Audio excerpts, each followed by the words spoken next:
Ladies and gentlemen, that sounds big. Okay, I got you. Ladies and gentlemen, colleagues and guests, welcome to the Future of Europe. Now, this is a big title, the Future of Europe, and we've got two questions attached to it. Basically, what will that future be? Question number one. Question number two, will we be up for it? That's the difficult one, maybe. The first one we can predict. We are good at predictions, not so good at committing to some of the predictions we make. I don't want to go any further into that. I just want to say who I am. I'm Federica Pedriali. I'm based at Edinburgh, and I'm very happy to be part of the team that brought this event here. The event comes here as part of a double celebration. Today, it's Europe Day, so happy Europe Day. Woo!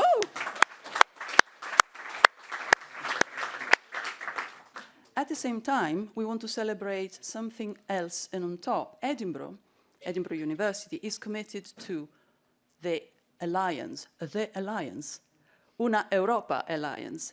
It's an alliance of 11 partners countries and universities, and they're bringing together their efforts to create what it is described as the pan-European campus of the future. So this is what we're committed to, and Edinburgh is one of the 11 universities, and it represents the UK. So the double celebration today is about Europe Day, the future of Europe as a topic, as a big challenge for us all, but also we want to celebrate the particular commitment that Edinburgh is making to this alliance. So today we've got guests from outside of the UK that came on purpose to celebrate with us. So without further ado, I'll do a bit of housekeeping, given that I am somehow your host. And the housekeeping goes as follows. So today's event is recorded, so please bear in mind that it is recorded because it's part of a series of lectures that Una Europa is organizing, and you'll find the results, the outputs, as we call them, of this in the YouTube channel by Una Europa. So you'll find the video there. That's point number one. Point number two, this is not, and I repeat, it's not a fire drill day for this building. So if the alarm goes off, we've got to go. We follow the organizers and we go out following them to the front of the building. And lastly, if there is a need for aid or something, first aid, please go to the atrium where our staff is happy to assist. Having said that, we've got a lineup of fabulous speakers, esteemed and distinguished in one. And I'm very, very happy to welcome our own Principal and Vice Chancellor, Prof Sir Peter Mathieson.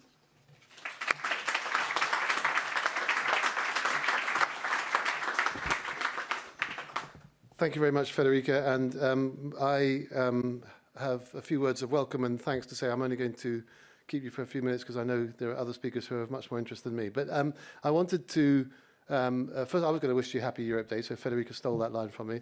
I'm also going to answer the two questions. No one told me to in my briefing notes, but I'm going to go to anyway. So the question, what's the future of Europe look like? I don't know, but I do believe that the University of Edinburgh should be taking part in shaping it. And I think the best way of dealing with the future is to shape it. And I think we can play our part in that. And certainly as long as I'm principal, we will be committed to doing that. And I'll say a bit more about our attitude to Europe in a second. The second question is, are we up for it? And my answer is yes. Again, what does that mean in terms of time, resources, and people and everything else is all detail that needs to be worked out. But yes, we must be part of the future of Europe, and yes, we are up for whatever that entails. And I think people in this room and other people in the alliances that we're part of will play a very important part in shaping that future. And I think that's one of the reasons why places like the University of Edinburgh should be part of it. We are a relentlessly European institution.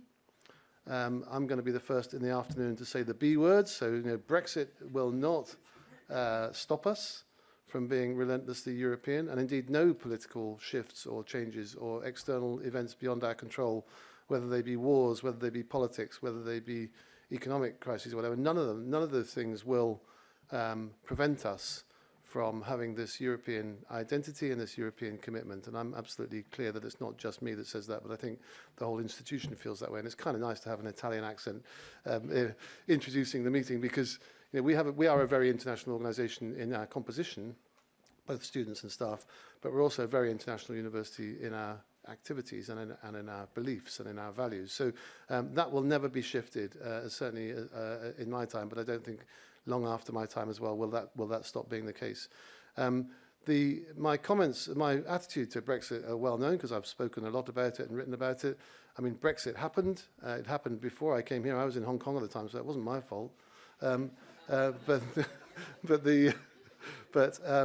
it happened, and we must respect democratic decisions, and we must learn to live with them. What I consider shameful was the 6 years of delay after the vote before it became clear that the UK would be associating with Horizon as an associate country. That 6 years was a disgrace, in my opinion, and it damaged us. It damaged the sector, it damaged our visibility in Europe, it damaged our day-to-day activities, and all of that will take a bit of recovering, and we're in the process of recovering from it. But of course we should celebrate association. I'm delighted that we are now associated, and I'm delighted that some other very significant countries are joining as associate members. I think there's a bit of work to be done for the EU. Martin, please fix this. For the EU to embrace associate members in a slightly more meaningful and inclusive way than they currently do. I think there's work to be done. So, for example, associate members at the moment don't shape the content of programmes, and I think they should, because I think you've now got Canada, the UK, New Zealand, hopefully also Switzerland. These are very significant research communities, and to not have them shaping content, I think, is missing a trick. Now, when I moan about that, as I did the last time I was in Brussels, which is the last time I met Martin, I'm told, oh, well, but you do, because you're in all the meetings, and we do listen to you. But actually, in reality, structurally, we don't. And so I think that's a challenge. I also lament the loss of Erasmus. Edinburgh was the single biggest university in the UK in terms of numbers of students going out under Erasmus and of students coming in under Erasmus. So when we lost Erasmus, our university lost more than any other British university, and that's a sadness. The Turing scheme is better than nothing, but it's a pale replacement for Erasmus. The Scottish Government's scheme is even more pale, too small, and not funded adequately to be meaningful in its present form. So there's work to be done on schemes of international mobility. There's work to be done on the associate country role under Horizon. But it's great that at least we're back into Horizon as an associate member and discussing at least schemes for international mobility. So I'm very happy about that. I particularly want to welcome our friends from Una Europa members. I think Peter Levens and I see more of each other than we do of our respective wives. But nevertheless, it's great to see Peter here again. He's a frequent visitor. And other colleagues from Una Europa universities. I mean, I distinctly remember, and James will remember this as well, when the European University Alliances were first proposed, we were actually hosting a meeting in Edinburgh at that time. I think it was probably Coimbra, was it? There was a meeting of an alliance that I'd only just arrived. This was 2018. And there was discussion around these European University Alliances, and British universities, without exception, well, with exception, because we were the exception, but with most other British universities were expressing skepticism about this proposal, that there was no money associated with it, and that it would be yet another sort of EU grouping that didn't have enormous impact. We disagreed. I disagreed, James disagreed, and a number of colleagues that we discussed it with disagreed, and we actively sought to become a member of a European University Alliance, which ended up being Una Europa, and only 3 British universities were members of European University Alliances in the first round, and we were one of them, and I'm very proud of that decision. I think it was the right decision. It doesn't bring us any money, sadly. We've asked both Scottish Government and UK Government to address that, and neither of them have been prepared to. But it does bring us partnership, and it does bring us influence, and it brings us part of some really imaginative thinking about this aspect of the future of Europe. So I'm very happy to be a member of Una Europa. I think it's a fantastic alliance, and I'm delighted that we made that decision. Other British universities have subsequently seen the light and tried to join European University Alliances, but we were first. So if you want proof of our credentials, that's it. I'm going to stop at that point. Thank you to all the organisers for today. Thank you to Martin Johnson for stepping in at short notice to be our guest speaker. And I'm going to pass over to James Smith, I think, to introduce Martin. But thank you very much for being here.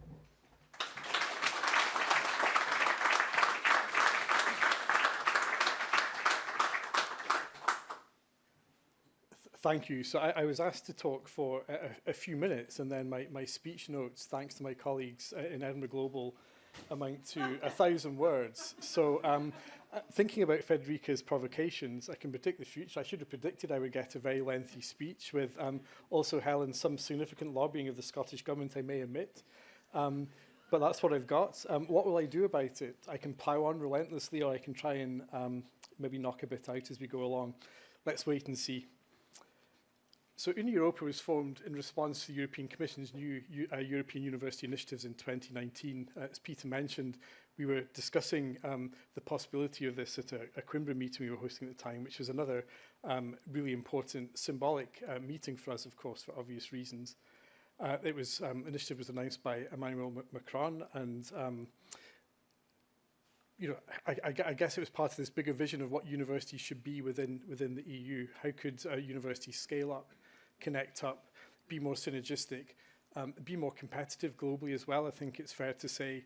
And what might the barriers to doing that be? We all know what the barriers are. There's a kind of national guidelines, national bureaucracy, different funding models, different languages, all those sorts of things. And I guess one of the things that we were hoping the European University Alliances would do, and Una Europa in particular, would be to blur and break down some of those boundaries.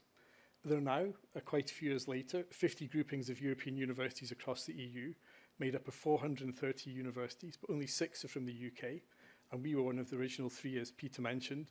University of Warwick, University of Essex, University of Birmingham, London School of Economics, King College London, and some university on the other side of Scotland there that I won't mention. So it's nice, though. I think it is nice being in a small country on the periphery of Europe that Scotland's 2 biggest universities have made that commitment. And I think it does say something distinctive about Scottishness, Scotland and Scottish higher education's connections to the EU. Glasgow, coincidentally, was the second largest recipient of and sender of EU students as well. So really significant for us.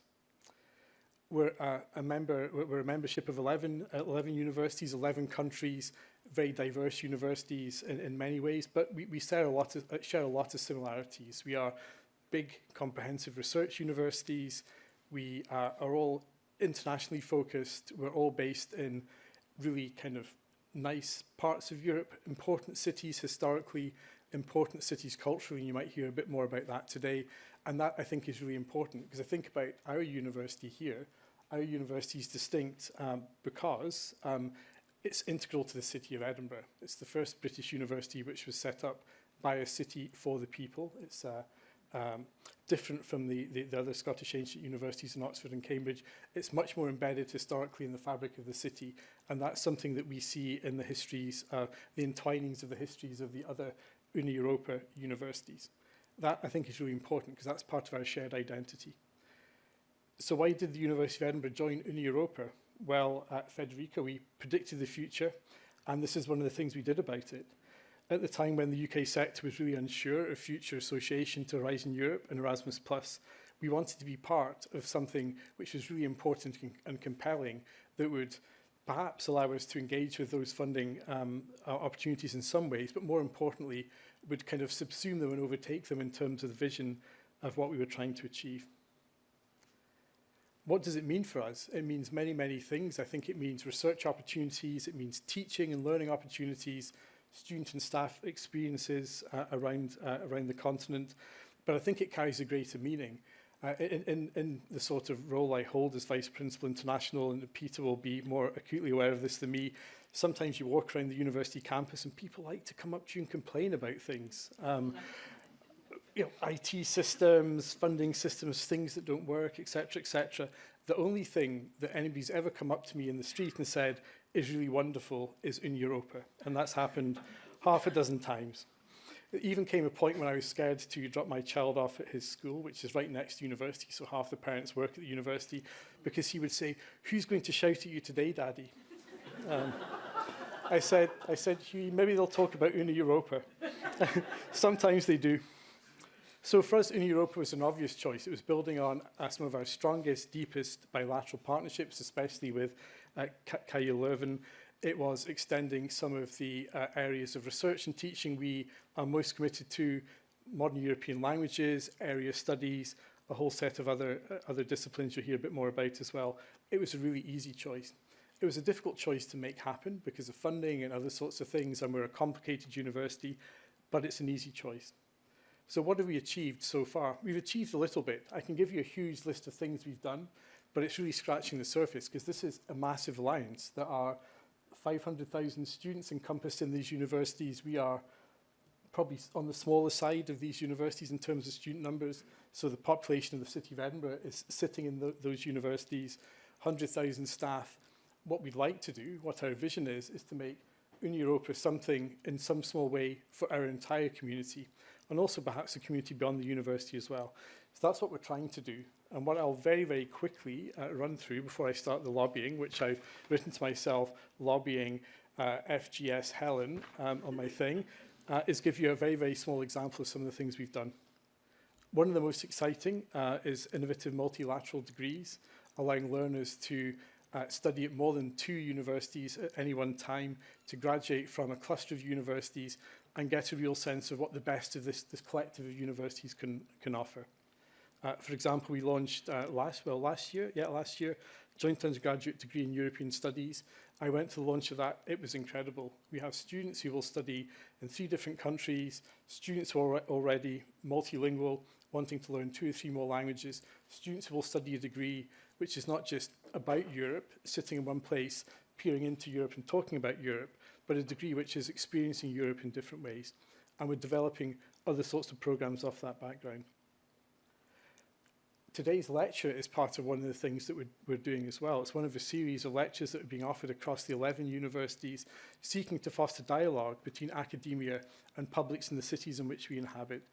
The lecture is being recorded for our YouTube channel, so I'll stop soon because, sorry YouTube, I'm going on and I'm not the main speaker. But it's part of trying to make what we're doing here today available to the 600,000 students and staff in these universities and beyond.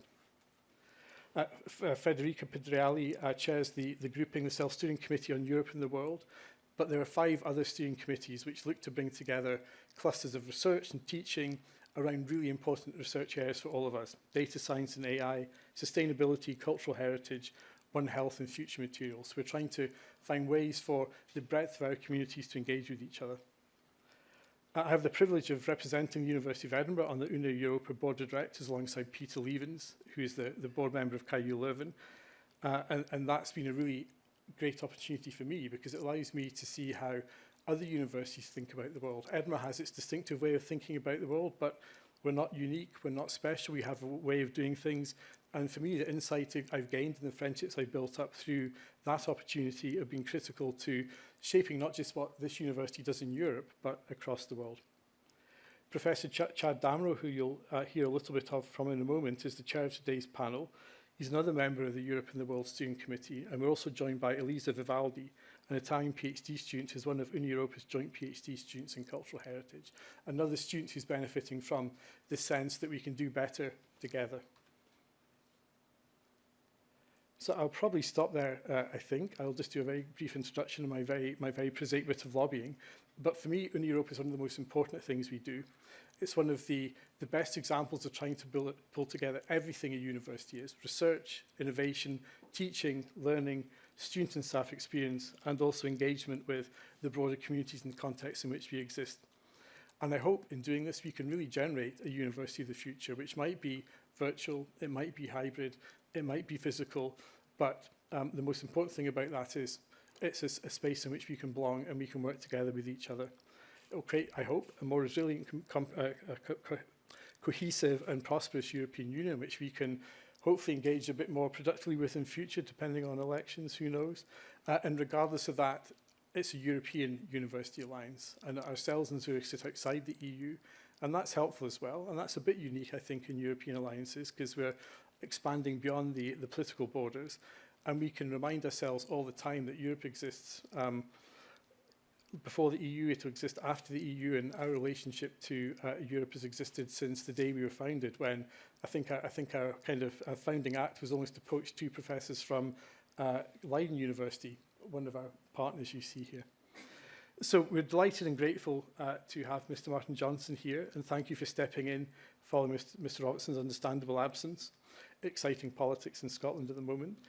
Martin Johnson is the Scottish Government's EU Director, and he's currently Interim Director of the External Affairs Directorate based in Brussels.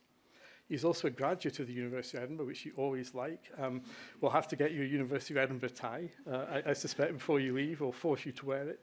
And the Scottish Government have always been a vocal advocate for the European Union, consistently supporting its principles of collaboration, cooperation and unity, and highlighting Scotland's place among it.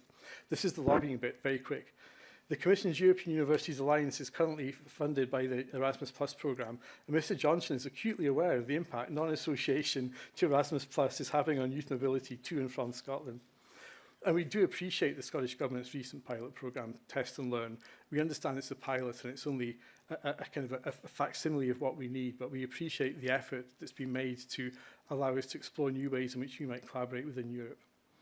So thanks once again to Martin for joining us, and we hope that he's happy to take a few brief questions at the end as he addresses our question for today, the future of Europe. What will it be, and are we up for it? Thank you so much.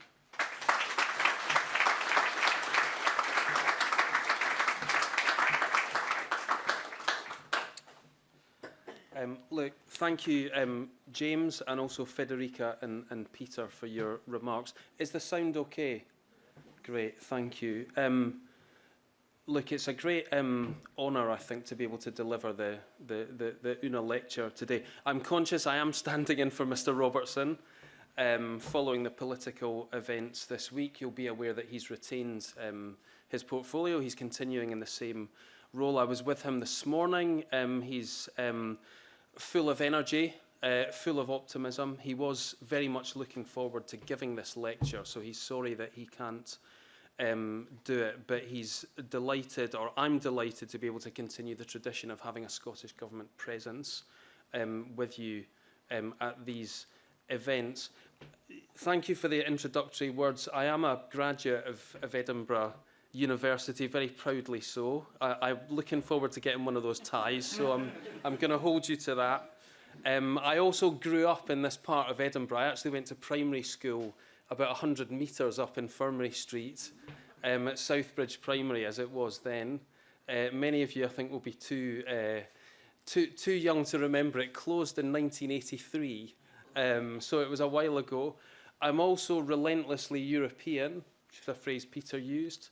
And one of the benefits I've had is being able to kind of live and work in different parts of Europe, including Krakow for a period.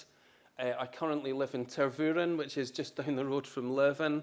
I spent some time in Lisbon in Portugal as well, and all of these experiences, I think, shaped my feelings about Europe and those opportunities. Look, it's a pleasure as well to join you at the end of I know what's been a packed programme this week as part of celebrating Europe Day. Europe Day obviously celebrates peace and unity in Europe. In the shadow of the devastation of the Second World War, it was on this day in 1950 that Robert Schuman presented his proposal for placing French and West German coal and steel production under a single authority. Many of you will know that our own Scottish Government EU office proudly sits on Rond-Point Schuman in Brussels in the European Quarter, and the Schuman Declaration, of course, set our European neighbours and ourselves on a path to peace and cooperation, and led to the creation of what became the European Union, an institution that really could not be more important than it is today. The stark events of the past 2 years in particular take us back to that core mission that underpins European cooperation, the central idea and the importance of a peace project. Russia's full-scale invasion of Ukraine, the more recent conflict in Gaza, have brought war to Europe and to the Middle East, reminding us why peace and cooperation are so precious and indeed so precarious today. If these terrible conflicts have taught us anything, it's that we cannot take those founding principles for granted. Of course, Europe Day also celebrates the foundation of the Council of Europe 75 years ago on the 5th of May 1949. Winston Churchill in 1943 was one of the first to publicly suggest that the creation of a Council of Europe to gather European nations into a union that would resolve our continent's common problems peacefully. Today, that council has 46 members. It continues its crucial work in upholding human rights, democracy, and the rule of law. Scotland shares the founding principles of the council and is committed to promoting and upholding those principles and to meeting our international obligations in full. And the founding principles of a united Europe are universal, rooted in a belief in human dignity and freedom expressed through democracy. On that note, it's worth recalling that this year people in more than 80 countries around the world will be going to the polls. We'll have the presidential elections in the US, a further 6 presidential elections in the Americas, and of course we think a UK general election is almost certain to be held later this year. I don't have any inside information on the timing for that, but my best guess would be sometime in the autumn, sort of potentially November, but we will see. But in total, more than half of the world's population will have the chance to vote in 2024, which I think is an all-time high. That is something to be celebrated, but in a context of rising concern at the growth of authoritarian and anti-democratic movements. And on that note, I should say the Scottish Government applauds the European Parliament's recent resolution on Russia's undemocratic presidential elections, and also its denouncing of the illegitimate elections in the territories of Ukraine that were organised by the Russian government. As you know, as part of this year of elections, the European Parliament will go to the polls from the 6th to the 9th of June. Over 400 million European citizens with a chance to vote. The outcome of that election, along with the appointment of a new European Commission later in the year, will set political direction of the European Union for the next 5 years. These will, of course, be the first European Parliament elections since the start in 1979, the first in 45 years that Scottish voters have not had the chance to participate in. I know many of you will recall the day Scotland's MEPs left the European Parliament after the UK's formal departure from the EU, the singing of Auld Lang Syne in the Parliament chamber. I'd recently arrived in Brussels at that time. It was quite a moment. You'll recall as well that fellow Europeans were asked to leave a light on for Scotland. And it's very much the intention of the Scottish Government that Scotland will return to EU membership. Scotland shares Europe's vision of peace and cooperation. These issues still very much resonate for us here. We also share Europe's challenges, and these are global challenges. We're determined to work together on shared solutions. And as one looks ahead, the really big challenges need collective solutions. Ensuring a just transition to net zero, the digital transition, meeting the challenge and opportunity of AI, other innovations in technology, dealing with future health crises, enhancing security. I don't need to remind this audience that these challenges and priorities are best addressed together by cooperating and developing shared solutions.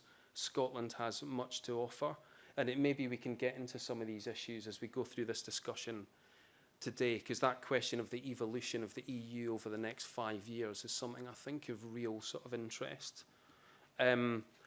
It's only in unity and through cooperation that we can also resist those who want to take the world in a different direction.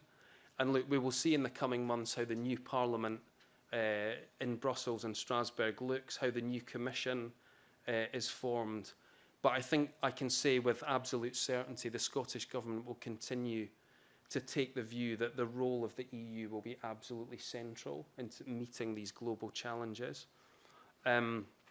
I want to say a bit about EU-UK relations and Scotland's place within that, and it'll come back. I know there was mention of the B word earlier, which we will come back to. Scotland, of course, voted overwhelmingly to remain In the EU, there were majorities for Remain in every local authority area within Scotland. But despite that, the UK government's approach to Brexit, the hard Brexit approach it took, was put in place.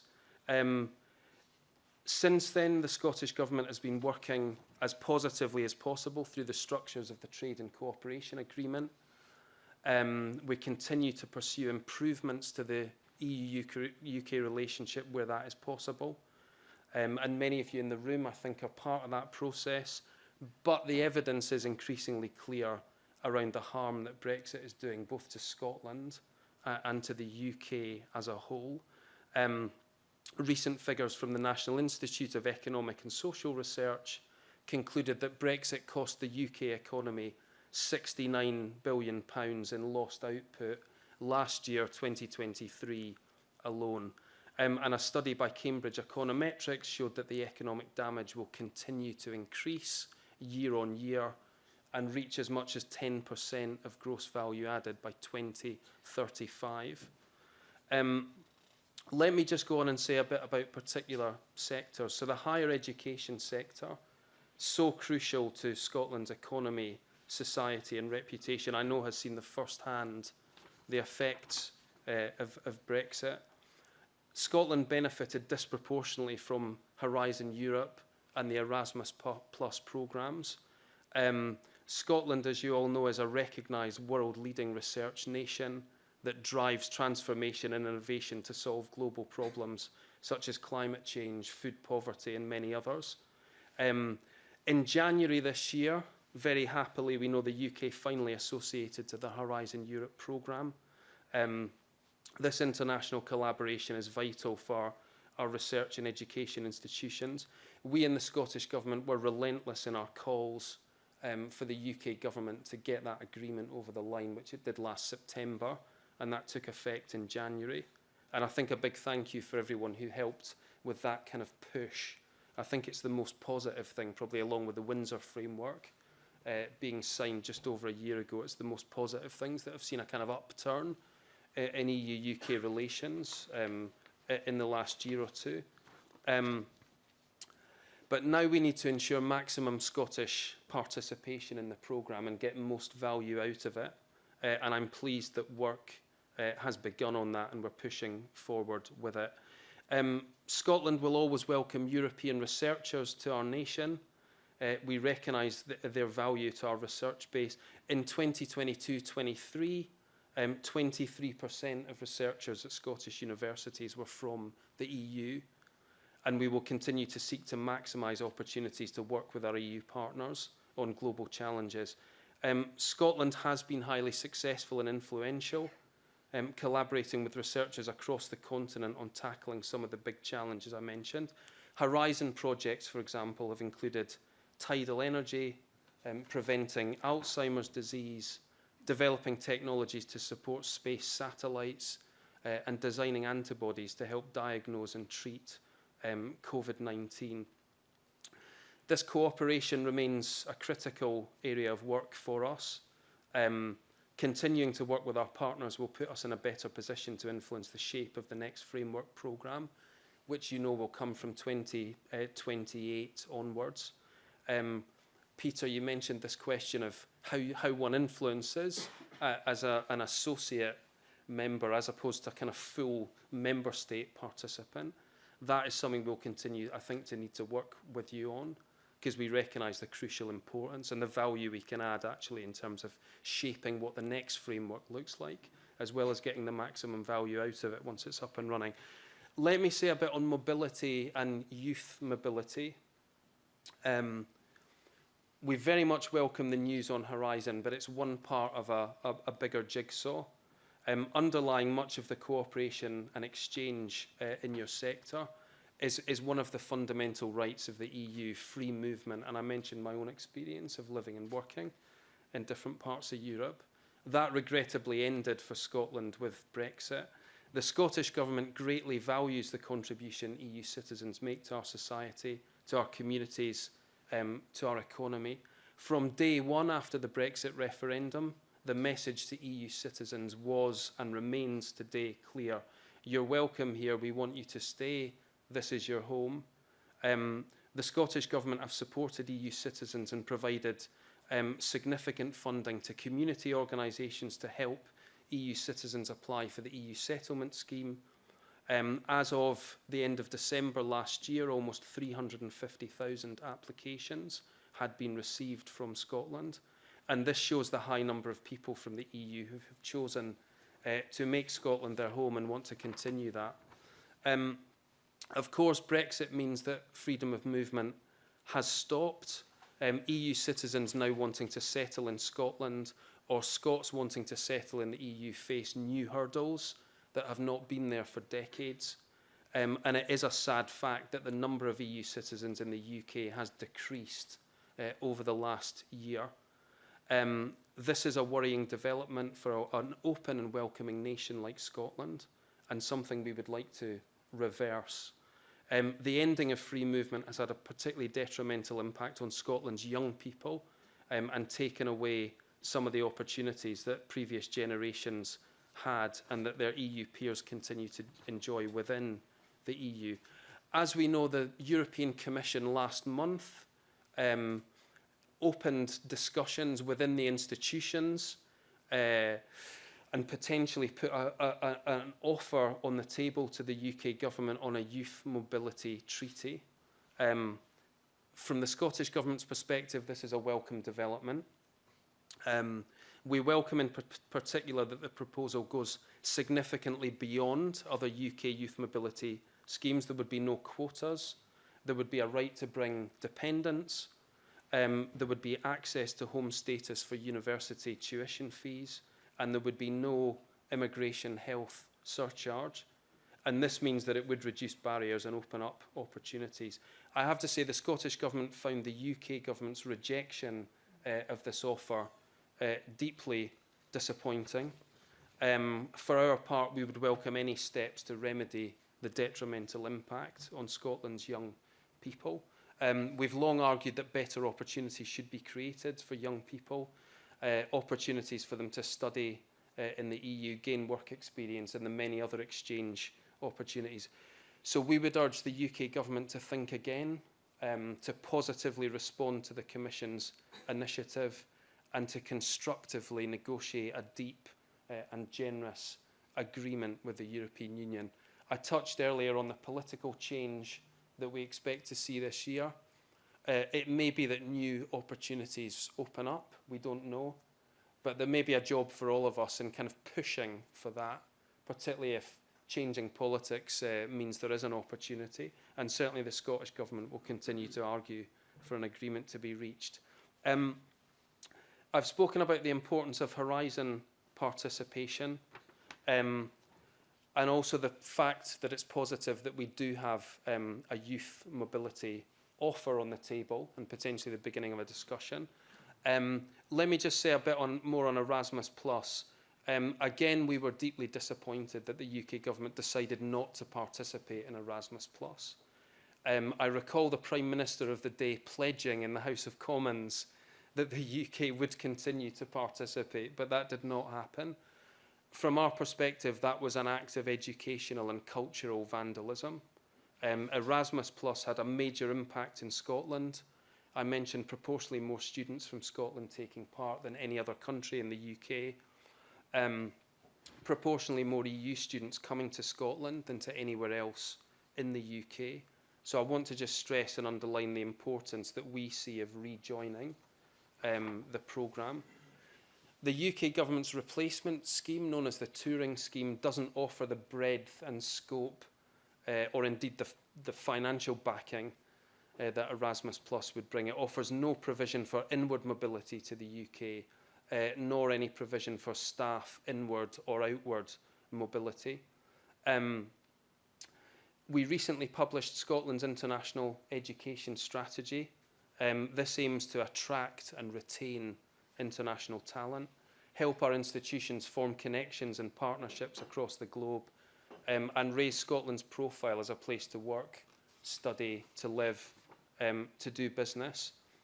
As part of that strategy, and a couple of colleagues have mentioned it already, we have funded, although I note the funding is limited, a test and learn project to re-establish some of the opportunities Erasmus provided, but touring does not. We recognise that's small, but we think there is value in it, and it's a starting point. We will, however, not take our eyes off the bigger prize of reversing the withdrawal from Erasmus, and we will keep pushing on that. Let me just say a word again on the future that the Scottish Government believes that Scotland needs. I mentioned earlier the overwhelming support for EU membership, both in 2016 and since then. This support, as we know, is particularly strong among younger voters. Polling more recently also shows that by a large margin, people in Scotland feel that leaving the EU was a mistake. And it's the Scottish Government's view that Scotland should seek to rejoin the EU as soon as possible after independence. Many of you will be aware we published a detailed policy paper in November, an independent Scotland in the EU, part of the Building a New Scotland series, and that set out our vision of shared values, the benefits Scotland would gain from being a member state in its own right for the first time. It also set out what we can contribute to the European Union through future membership. So that was things like our strengths in renewable energy, in research, in innovation, helping the EU develop the technologies of the future and with the transition to net zero, our world-leading higher education sector, the role that you can play, and also our vibrant culture in Scotland and the important contribution we can make to a dynamic and forward-looking European Union. In the meantime, I mentioned the Trade and Cooperation Agreement. We will continue to work through the structures of the existing relationship that we have now to make any improvements we can. And there are things we can do there. We're doing a lot of work on energy cooperation, for example, but only returning to the EU as a member state can fully right the damage of Brexit. The Scottish Government is also committed to staying aligned with the EU where possible and where meaningful. This will help to protect and advance the high standards in Scotland that people enjoy in areas like environmental protection, for example, or labour law.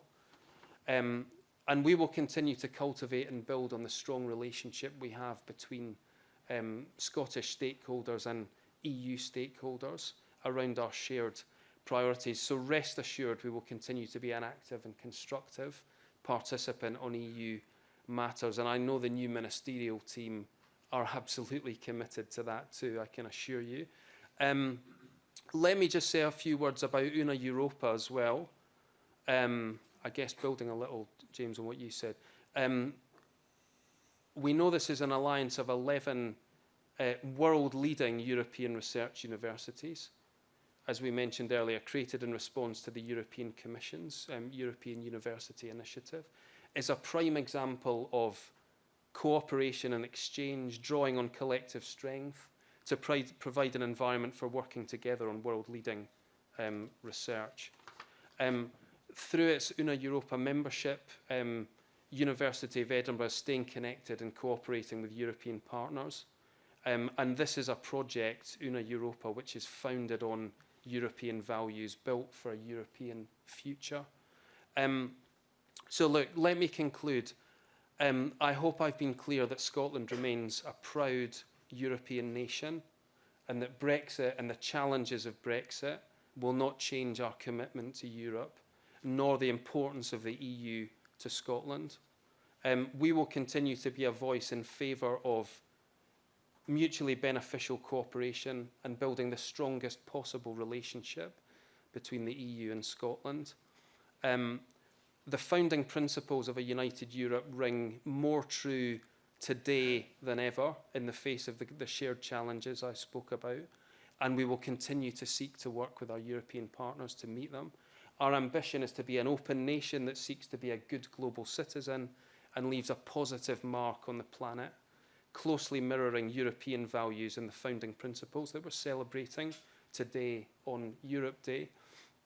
So thanks to all of you for your commitment to promoting and furthering Scotland's interests, ensuring that Scotland remains a trusted and respected partner of choice for our European friends. Thank you again for the honour of speaking to you today. I'm delighted to have been able to join you for this event, and I very much look forward to your questions and further discussion through this fine event. Thank you.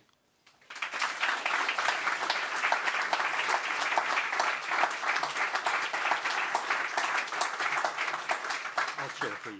That's fine.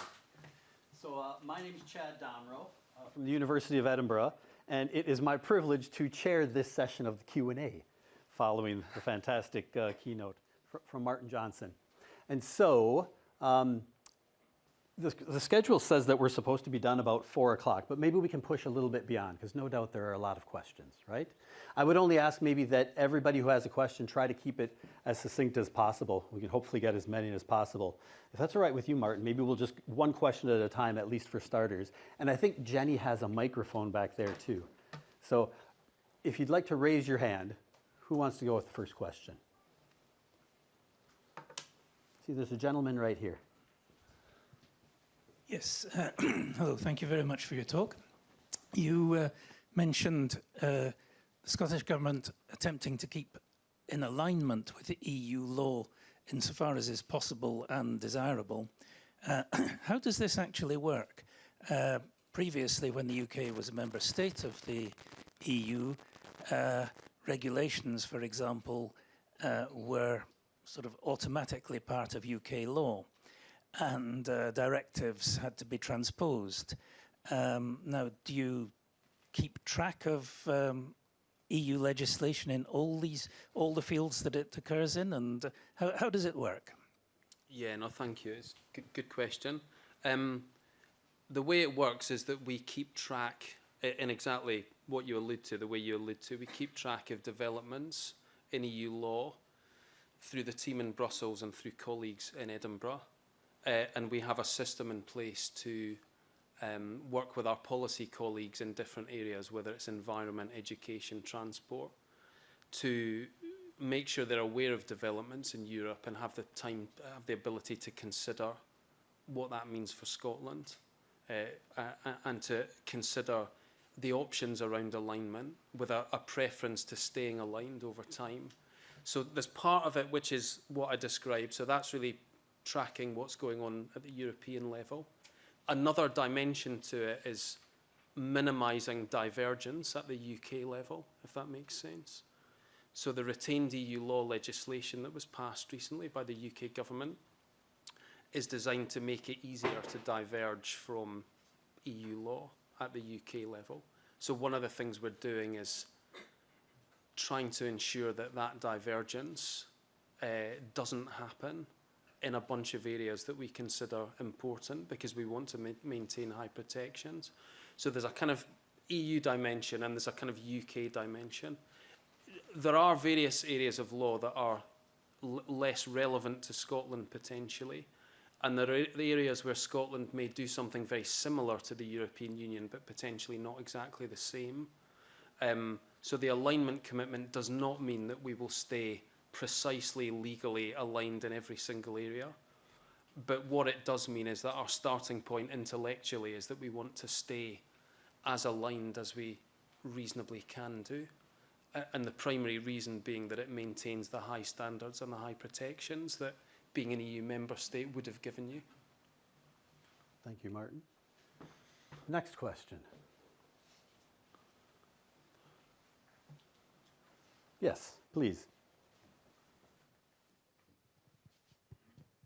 I would like to follow, my name's William Duncan. I'd like to follow up this question of a Scottish equivalent of Erasmus. And how to explain to us how there's a scheme in Wales, TETH, but we don't seem to have one in Scotland? Yeah, no, thank you, William. So, not everyone may be aware, but the Welsh Government have a scheme, the tithe scheme. Tithe is the Welsh word for journey. And the Scottish Government's original aspiration was to have a similar scheme. But the financial context meant that it was not possible to proceed with a similar scale of scheme. And that is why we have what's described as the test and learn project, which is much smaller scale.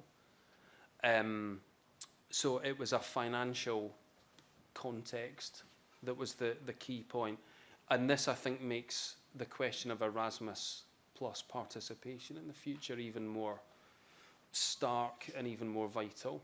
I think that ultimately that's the right solution, is to get the UK back into Erasmus. And as I say, I think I would hope there would be an opportunity, or more of an opportunity, to push forward on that agenda in the months ahead. But that, William, is the answer. It was to do with the financial context that we found ourselves in. Very good. Next question. I think we have Sole up front here. Thank you. Thank you very much for your very inspiring speech. I was wondering, you talked about the ambitions which we completely share within the university in relation to our collaboration and opportunities to work with European partners. I wonder, you talked about disappointments and a very complex road behind us over the past 6 years. How do you see the enablers for the future? How are we going to make these ambitions real? And what can universities do? What does the higher education sector in Scotland can do to help the government achieve these ambitions? Yeah, no, thank you. So I mentioned the Windsor framework that was agreed in February 2023. So that was principally about arrangements as they pertain to Northern Ireland and the rewriting of aspects of the Northern Ireland framework, Northern Ireland Protocol, which is part of the withdrawal agreement. However, the reason it was so important was it unlocked a kind of new momentum, or a new positivity, if you like, in EU-UK relations. That then allowed the Horizon deal to be done, and various other agreements recently on things like rules of origin on electric vehicles, which sounds incredibly niche, but is really important in that sector. And deals on Frontex, the border force, and so on. So there's a few things that have happened. In terms of the future, we see scope to really push on things like Erasmus+, Creative Europe participation, potentially an animal and plant health, or what's known as a sanitary and phytosanitary agreement, an SPS agreement. What can you do to help? I think continue to provide as much evidence as you can as to what the benefits of these things are. Because the debate within the UK government is between, if you like, the cost on the one hand and the benefits on the other. So the more that we can corral evidence to say these are the benefits, this is what you get for the money, you know, it's worth doing, the better. I know in something like Erasmus, you can't kind of monetize every single item. So there's something here about understanding that not all these benefits kind of are easily put in a spreadsheet. But the more that we can talk about, articulate, and convincingly argue and evidence the benefits, whether it's youth mobility, whether it's Erasmus, whether it's some of these other technical trading things, the better. So that would be my best advice on what you can do to kind of help. Thank you. Any other questions? We're doing okay on time. We can have one more question. Please, right here, Neil. Hi, I'm Neil Robertson from Science and Engineering. So in an era where we don't want to ever increase air travel due to sustainability reasons, are we in a position where transport links direct to Europe are likely to improve in the future? If we want to have large-scale mobility between Scotland and mainland Europe, are there going to be transport options in the future that will be more sustainable in aircraft but at an affordable rate? So there's, I mean, I should start by saying I got the train here from Brussels to Edinburgh, so I don't know if that scores me extra brownie points. You know, there's a couple of dimensions to that. So there are more and more cross-Europe rail links opening up, that you can get a sleeper train from Brussels to Berlin now. I think they just opened a second running of it. So there's something here on sustainable transport about opening up links and improving connectivity, and a lot of that is happening.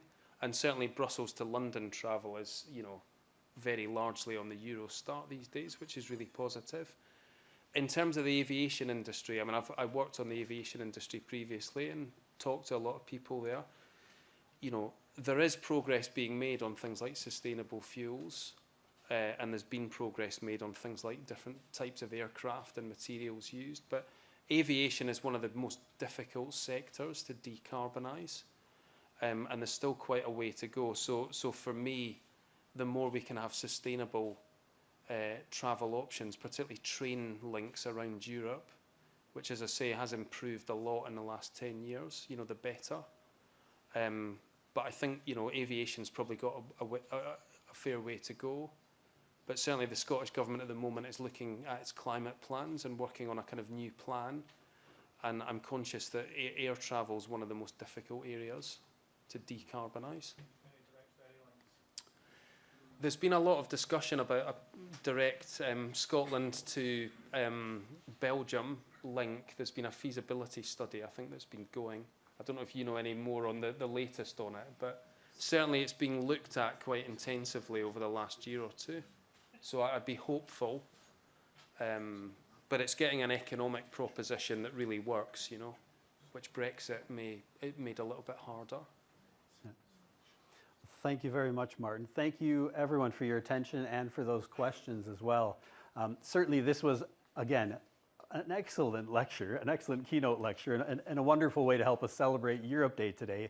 We are going to be assembling a panel very soon here, but before we do that, please join me in thanking Martin.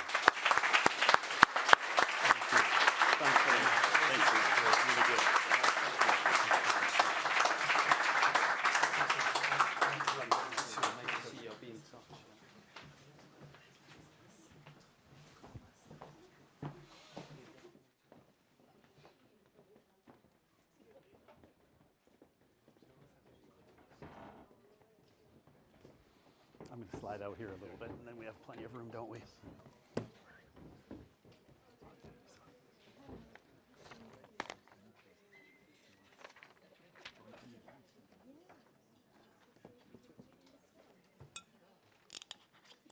just need a quick sip before we get going.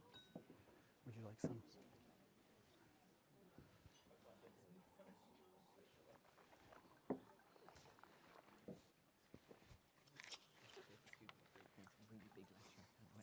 All right, we're going to go ahead and begin. And so, as I just said before, my name is Chad Domro. I'm the Dean International for Europe here at the University of Edinburgh. And I'm also one of the co-directors of our Europa Institute, along with my colleague, Professor Niamh Nassivna from the law school, who is here. She's in the back.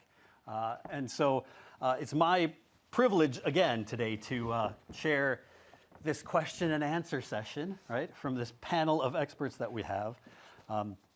We have already had some excellent insights on Europe, some of the challenges for Europe from Peter, from James, and of course from our keynote lecture from Martin.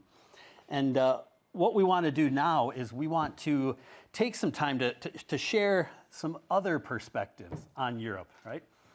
We've asked this panel to speak to the keynote topic of exactly, where's that keynote topic again? What is the future of Europe, and are we up for it, right? I should know this by now. I helped to phrase that question. Would you believe it? Yeah. But what we've done is we have assembled this panel, and I think we're very pleased to have this panel here with us. I'm going to introduce each one of them in just a bit, but just to give you an idea of the panel that we have up here, we have British and European perspectives. We also have perspectives from different professional backgrounds. And amongst academics, we have perspectives from different disciplinary backgrounds. And so we figured this is a really rich way to hopefully share a lot of diverse insights on this very broad, ambitious topic that we have. And of course, then we also want to have time for, again, questions from the audience. So without any further ado, let me go ahead, and I'm not going to take too long to introduce all of our panelists, but I do want to share some of the very impressive backgrounds that they do have. Believe me, I could spend probably about 5 minutes introducing each one of them, all right? So I'll just try to give you a thumbnail. And so first of all, we have Professor Peter Levens, right here, to my right. And Peter is the Vice Rector for International Policy, Interculturality, and Alumni Policy from KU Leuven in Belgium. He is also the project coordinator for Una.Futura, which is one of the big programs of Una Europa, which you've heard about quite a lot already. He is also, in his day job, a professor of experimental physics. And so he's going to bring a fantastic perspective from the discipline of physics, right, Peter? Next, we have Elisa Vivaldi.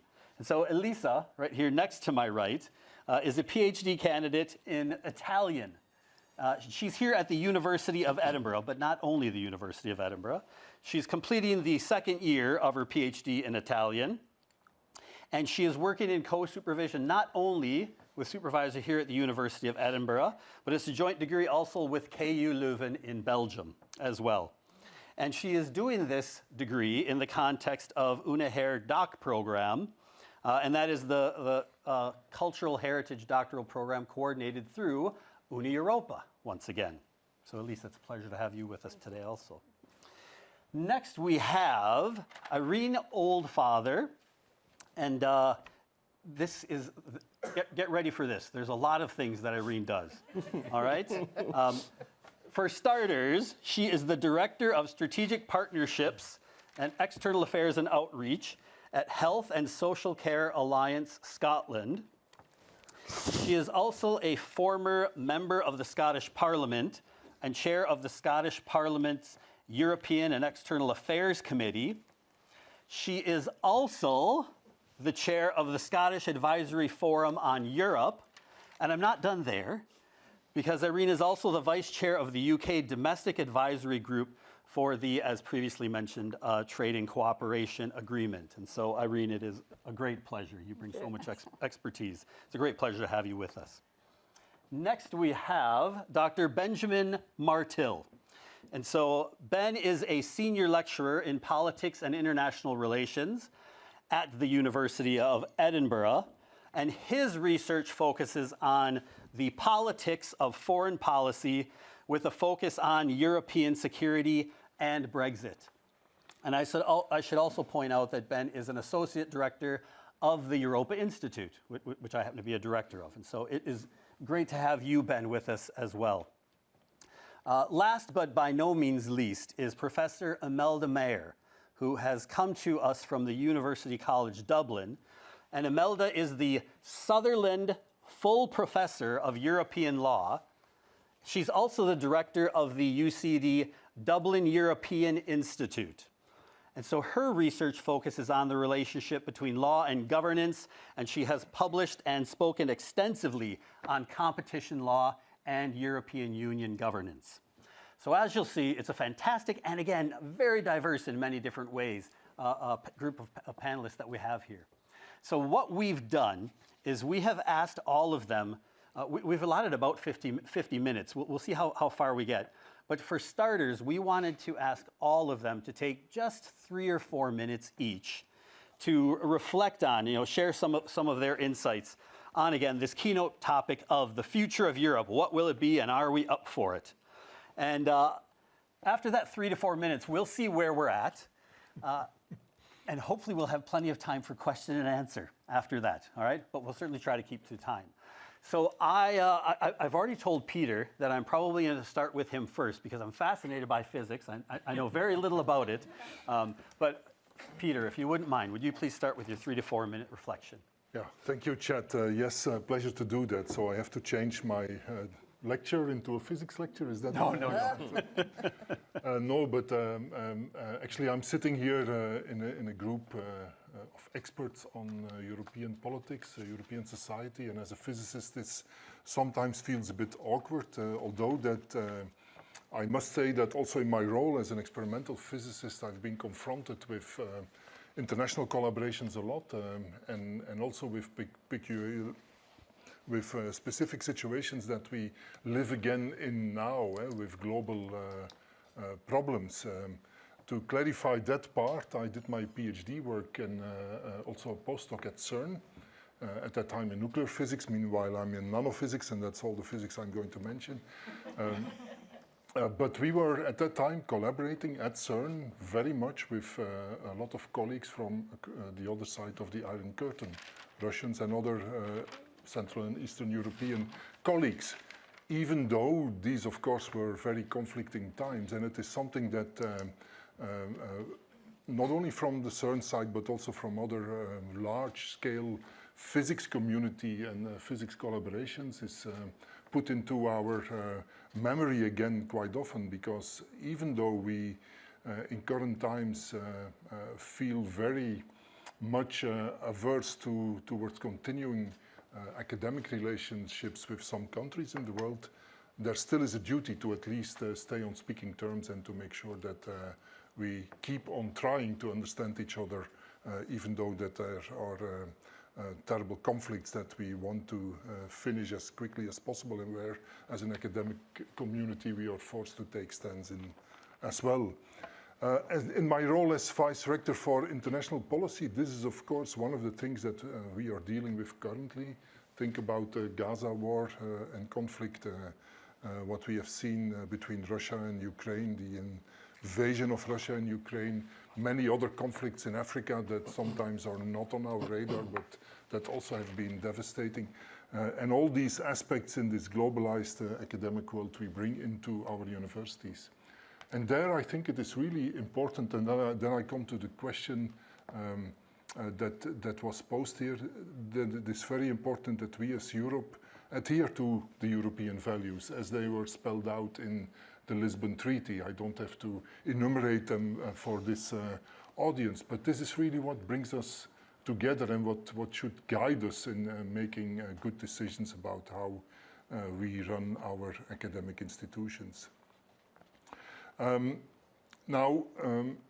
Probably the reason why I'm sitting in this panel is in my role of coordinator of Una.Futura, in the role that I've played together with James and several other directors in setting up this European Universities Alliance, Una Europa. There I think we really are acting sometimes, and we have mentioned this quite often to each other, as a sort of mini European Union, where you have to deal with the different management systems of the universities, the different cultures, the different languages, the different types of students that go from one place to the other freely and move around. And just being part of that is such a rich experience, certainly for an experimental physicist to see all this happening, but also helps us to really stimulate and enrich the key tasks that we have as a university. And actually as the whole higher education sector. So this includes, of course, higher education, but also research, all aspects of teaching and new pedagogies, and adapting to the challenges that, well, new technology, in particular AI, Gen AI, and so on, are confronting us with, but also engagement with society, playing our role as actors in the innovation process of making sure that what we do in a university is not just for us or for trying to know more, but also serving society at large. So being part of that is I think, a privilege and something that really is, to my opinion, and I hope to many of us in Una Europa, helping to shape Europe. Now, before continuing talking about Europe, I cannot resist in sensing and also voicing the contrast that I feel between the meeting that we are having today and how this went with the introductory speeches and also with the keynote, with respect to a meeting that we had 2 days ago in Leuven, also celebrating Europe Day, but then 2 days earlier. We had as an ambassador's lecture speaker, the ambassador, actually the permanent representative from Belgium to the EU speaking, Ambassador Willem van de Voorde. He was giving a brilliant talk about the role Belgium is playing now as President of the European Union. We had a long Q&A with people from many countries in the room, a delegation from Canada and so on. And the B word or UK was not mentioned a single time. Not a single time. So we are, I think, and this is why, I mean, the contrast with today cannot be stronger. This is why I think it is high time that we bring the UK and Scotland in particular closer to the European again. And let's start with Erasmus, but many other things should follow, because Europe will continue its development with or without the UK, with or without Scotland, eventually enlarging more to the east or to the Western Balkans. And well, it would be a disaster, I think, for Europe and also for this part, this fantastic part of Europe not to be part of that. Sorry for that diversion, but it's important to really realize and to make sure that we continue. Now, I already mentioned, and I think my 3 minutes are almost over. You're close. You're close. Just going to be very quick. I don't have to spell out how important universities are for developing societies, and also to stimulate and to strengthen values, in particular academic freedom, freedom of speech, institutional autonomy, and all other European values. And Una, and as a European University Alliances, we are also very much working on that and putting that at the forefront. Maybe there is room for that in the Q&A to spell out more about how we can go steps further, but I think very important to mention in that context, within Europe, but hopefully also beyond, and certainly within the Bologna process, which is a larger Europe with many more members there. I think we have to move forward and to make sure that these values are also at some point in time much more entangled and incorporated in lawmaking even of Europe. Like academic freedom, and we have seen examples where Europe through Erasmus had to construct complicated schemes to influence acts that impact university autonomy, because there is no direct competence on education at the European level. There also are all these complexities that we have with member state legislation. For instance, when we want to do things like offering joint degrees, it's always extremely complicated, and we need changes very often in member state laws to progress. So what I would say, if I think about the future of Europe, is that we should move towards eventually some shared competence on higher education between Europe and the member states. It's something that also from the LERU perspective we want to put on the agenda.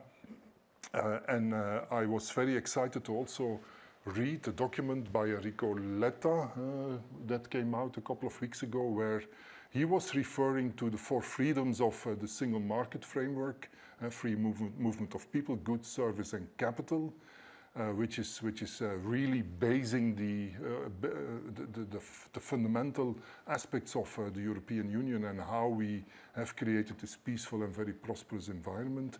And then he also pleads for a 5th freedom, and I cite from his report, one potential avenue for this exploration lies in the addition of a 5th freedom to the existing 4 to enhance research, innovation, and education in the single market.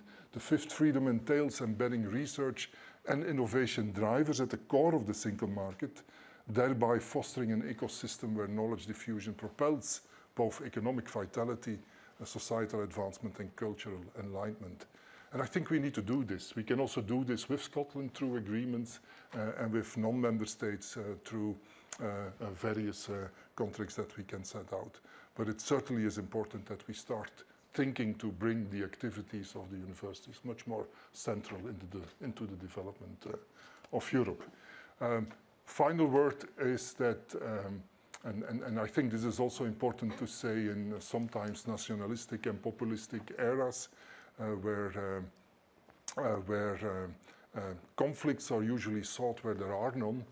I'm a very proud Fleming, Belgian and European. Thank you for having me.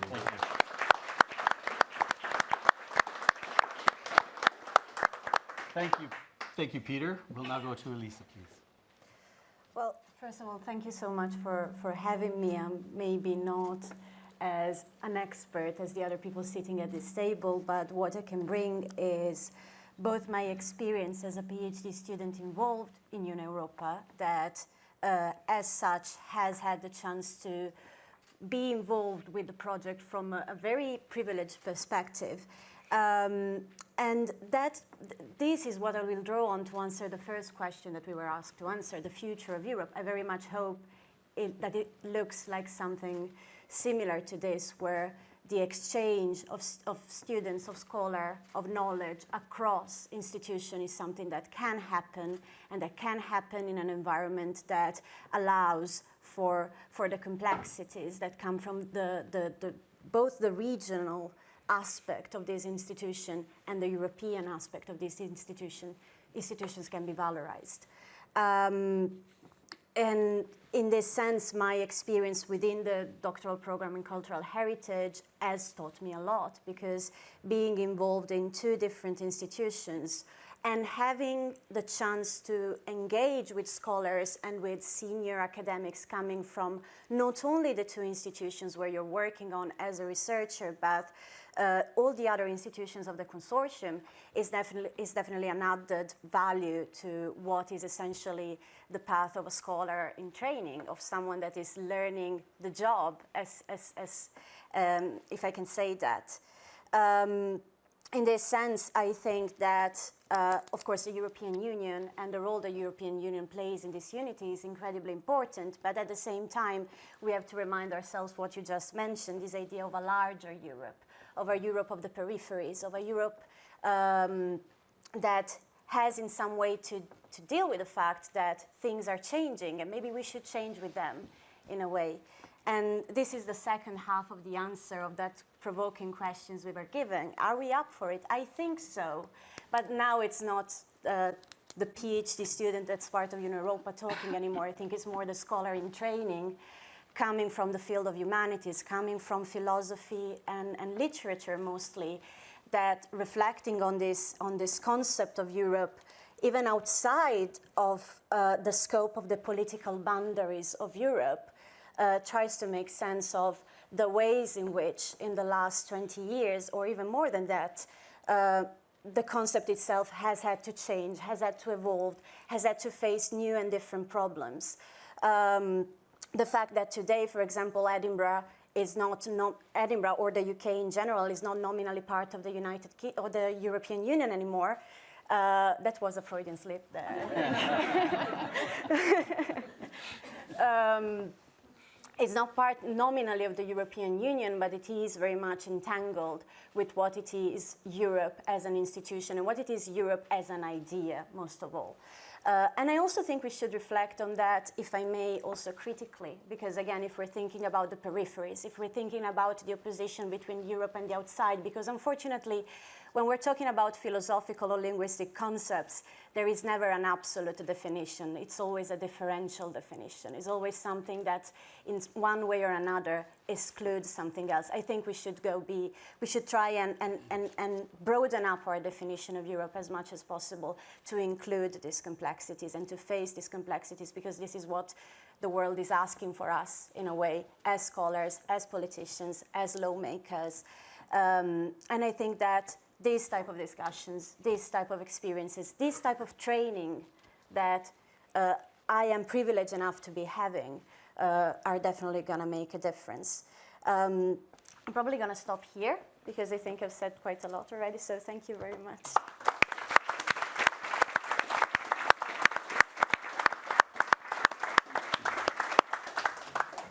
Thank you, Elisa. And now we'll turn to Irene Oldfather next. Thank you so much, Professor Damrow, and thanks to all of you. It's really wonderful to be able to be here today and to celebrate Europe Day with like-minded people. And we've had a great conversation already this afternoon. And I was just reflecting as I was sitting in the front row and thinking, if I had been here 2 years ago, would I have been as optimistic as I feel in the room today? And I'm not sure that I would. And I think that's partly because we have turned a page, and we had Pedro Serrano, the EU ambassador in Scotland, just a couple of weeks ago, and he was speaking to that organisation that I'm chair of, the Scottish Advisory Forum on Europe, which is a collection of civil society in Scotland. And he did say at that event that he felt we were turning a page. And that's incredibly important. And now we have civil society in Scotland able to input through the institutional processes that have been set up through the Trade and Cooperation Agreement in a way that 2 years ago wasn't possible. I mean, we were a little bit slow off the mark on the Trade and Cooperation Agreement and the institutional structure around that. In fact, we were a year behind the European Union's Domestic Advisory Group on Europe, and we were kind of embroiled in internal reflections and so on. And I felt a little bit like Sir Peter, you know, what on earth are we all doing? You know, we seem to have lost our way here post-pandemic, post-Brexit. And we're kind of sitting in a railway station waiting room, and the trains are running past us, and they're all going to destination Europe with the accession countries, and we're still sitting in this waiting room. We don't seem to be actually doing anything. But I actually feel really much more optimistic, and Martin spoke about the Youth Mobility Initiative that the European Commission have taken forward, and actually the UK delegation in London have been very, very active in getting that to the stage that it's at. And they held a session last October with young people from across the UK, and I had the privilege of chairing 3 sessions there.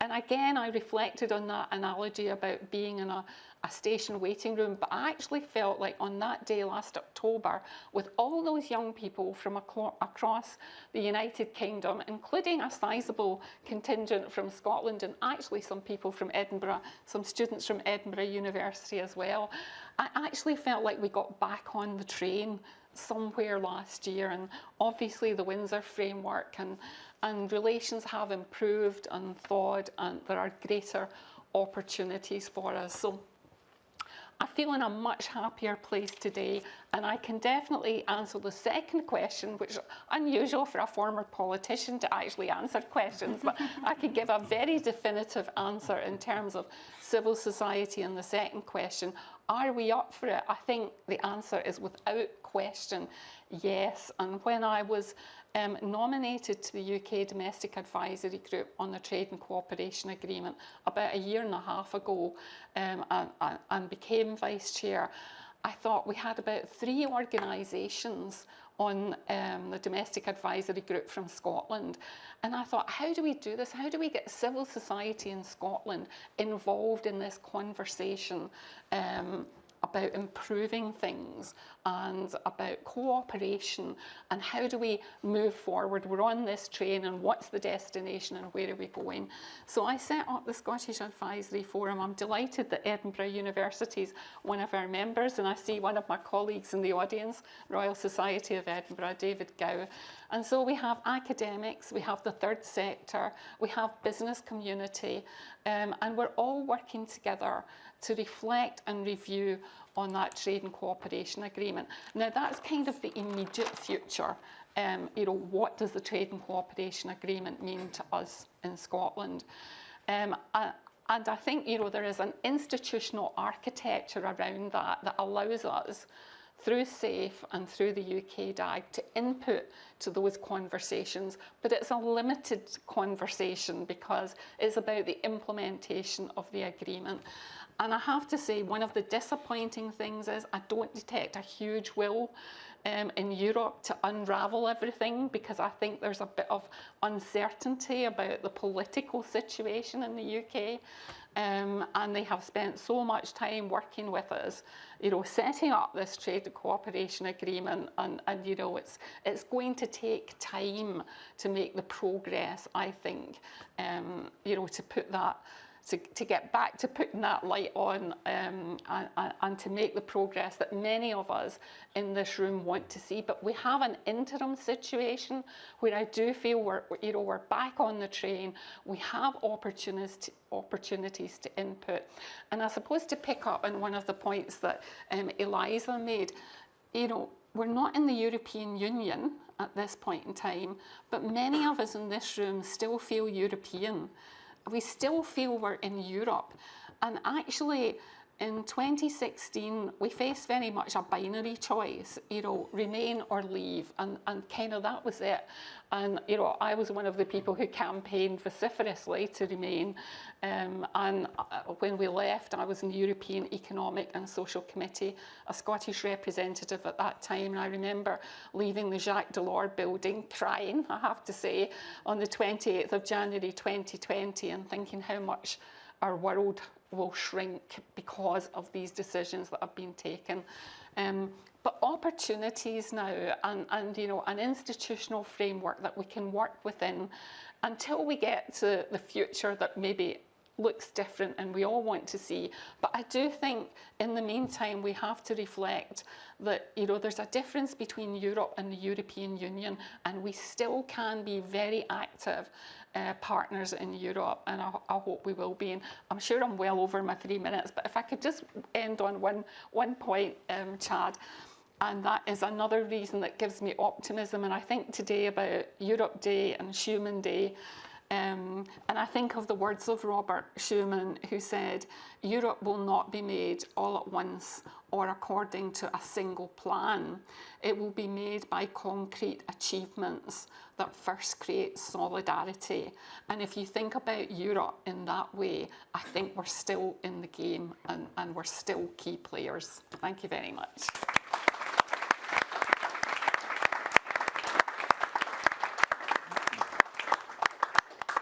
Thank you, Irene. And please, Ben. Wonderful. Okay. Thank you very much, everyone, for the very kind invitation to sit on this panel. As Chad mentioned in his kind introduction, I usually work on the politics of Brexit, but I find it boring and triggering, and I'm really tired of Brexit. So what I'm going to do, like the ambulance-chasing academic that I am, I'm going to have some reflections on Russia's illegal invasion of Ukraine and what that means for the future of Europe and the European Union. And I'll try to be brief about this big issue. So I think the invasion of Ukraine has had three kind of big impacts on Europe, as I'm sure we've all felt over the past few years. There's that sense of shock when the invasion first happened. Some predicted it, some didn't predict it. Overall, it was still very shocking. And that's created, I guess, a kind of space, a critical juncture where new ideas and new proposals can come about. It's inculcated a sort of profound sense of psychological insecurity, not just an insecurity about whether we are safe, but also in some corners of Europe, an insecurity about who we are. What does Europe mean? How do we defend ourselves? How do we deal with a return to conflict? And I suppose on the plus side, a big uptick in kind of European solidarity, and not just EU solidarity, genuine kind of European solidarity. Second way I think it matters is politically. I think we've seen a very interesting emergence of the kind of consensus politics in Europe that we haven't seen since the Cold War, where left and right kind of agree in many ways on what the response should be or in condemning the Putin regime. This isn't entirely unproblematic, right? In some respects, I think we've seen, and maybe I have enjoyed, the populist radical right having egg on their faces for being associated with Putin. We've also seen a big challenge to what it means to be a social democratic or a green or a feminist kind of pacifist party and to deal with these kind of issues. And we've seen that in some Scandinavian countries as well, with a move away from social democratic politics. And I think, of course, we've seen big changes in strategic culture as well. I mean, that's much more noticeable in those countries that were neutral, saw themselves as civilian powers. They've really had to sort of up their game is an unfair way of putting it, but shift their security strategy to deal with this reality. And then institutionally, in terms of policy, I think we've obviously seen some really, really big shift, right? I mean, on part of the European Union, you speak to people in the Commission, they now tell you my job involves asking European countries what weapons I can buy from them. Man, we've come a long way from 1957 and the Peace Project, right? Not necessarily in a bad way, but certainly in a very different way. We've seen billions of euros poured into military other aid for Ukraine. We've seen the establishment of European Union training mission, the offer of enlargement to Ukraine and Moldova, and of course collaboration on sanctions and other forms of aid. We've also seen big policy changes outside of the European Union. We've seen increasing collaboration with NATO and what I would call an emerging division of labour there between the two, the civilian and the military side of Brussels. And I think there's nowhere better to see this than the NATO website, where everything that NATO says it's doing for Ukraine actually relates to EU competences, right? Sanctions, enlargement. So there's a lot of stuff going on there. And we've seen a renewal of security cooperation between the United Kingdom and the European Union, right? If we recall at the end of the Brexit process, the Johnson government said, right, we're going to rip up the idea of having a security agreement with you. It's a really easy way of having a more distant relationship. Now they've started to informally, ad hoc, build back a lot of those ties. And those conversations have been increasing ever since the Windsor Framework. Where are we now? I think one way of approaching that is to think about the pivotal moment in this kind of year of elections. One issue I would say is this question of transatlantic uncertainty, right? I mean, the risk of a second Trump presidency, which is not going to go away no matter how many lawsuits are thrown at the former president.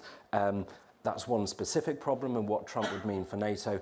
The broader aspect there is that we can no longer trust which administration is going to be in the United States, what their position is going to be on NATO, and that creates real vulnerabilities for Europe and a need, I think, to take very seriously the idea of what hedging might look like, but also just Europeanization in strategy and in security questions, so-called strategic autonomy. So that's one of the big challenges. Are we up for that challenge? I'm not sure. I think we still need to figure out, I think we need to place greater emphasis on building capabilities that can feed into NATO and EU structures and bilateral structures. That means spending more on defence rather than on building European equivalents to transatlantic structures. I think we need to think very seriously about whether the European Union or Europe itself wants to become a sort of broadly nuclear actor. We have two nuclear powers within Europe. One is in the EU, one isn't. We have various proposals about nuclear sharing, but we need to take very seriously what the sort of temporary departure of the US nuclear deterrent would actually mean for these antiquated nuclear powers. The second big challenge, I think, is the risk of repoliticization. I think the depoliticization I talked about, it might have a long tail, but it's also, to a certain extent, going to be temporary, right? It lasts as long as every country and every party in Europe agrees that there is an existential threat from Russia. And I'm not sure that that threat is perceived in the same way across Europe. Why would it be, right? I think the view in Ireland is going to be very different from the view in Warsaw. But that's a threat to European solidarity, as is the risk among, we see this among some parties and some governments also, of the different ways in which you can start to repoliticize Ukraine, right? French concerns about building European rather than buying American. Concerns in Poland about dumping of grain on the market. Instrumentalization, right? Just Viktor Orban saying, I could veto this, right? So, and that kind of issue linkage creates real problems for solidarity within Europe. That raises some big questions, right, about what Europe is and the appropriateness of things like qualified majority voting in those big fields that technically it's the state that would be deciding. And I think those are some big questions we haven't adequately dealt with. And then finally, because I realise I'm very much out of time, I think we need to think about how the Union relates to external partners. And here I think the real shock for many in Brussels from Ukraine was actually the number of areas around the world where the European view was not shared, right? Either because of Europe's colonial history or a rejection of Western liberalism or other kinds of politics and issue linkage and alliances coming to bear. I think that's a real problem. And I think the way that the European Union can do that is thinking about the ways it engages with external partners. They might be external partners within Europe, right? So how does the EU engage with Turkey, with the United Kingdom? Does it have a good offer there to keep these strategic actors plugged in? But also with other parts of the world, right? And I think there it's about making those kind of agreements like strategic partnerships meaningful, but also coming up with a discourse which isn't patronizing and which doesn't assume that the European model, our model, is the same model for the rest of the world. And that's a big question, right? How to deal with reasonable pluralism in a more plural, more multipolar order when we still think we're living in the 1990s and it's all about conditionality and everyone wants to be like us. So, thank you.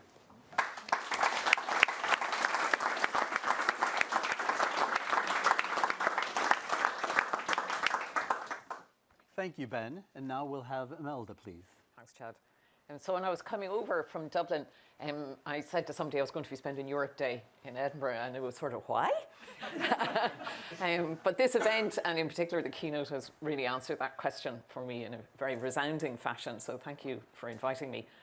The European Parliament has issued a video, it's about 4 minutes long, you'll find it in any social media of your choice, on asking people to exercise their franchise in the elections in June.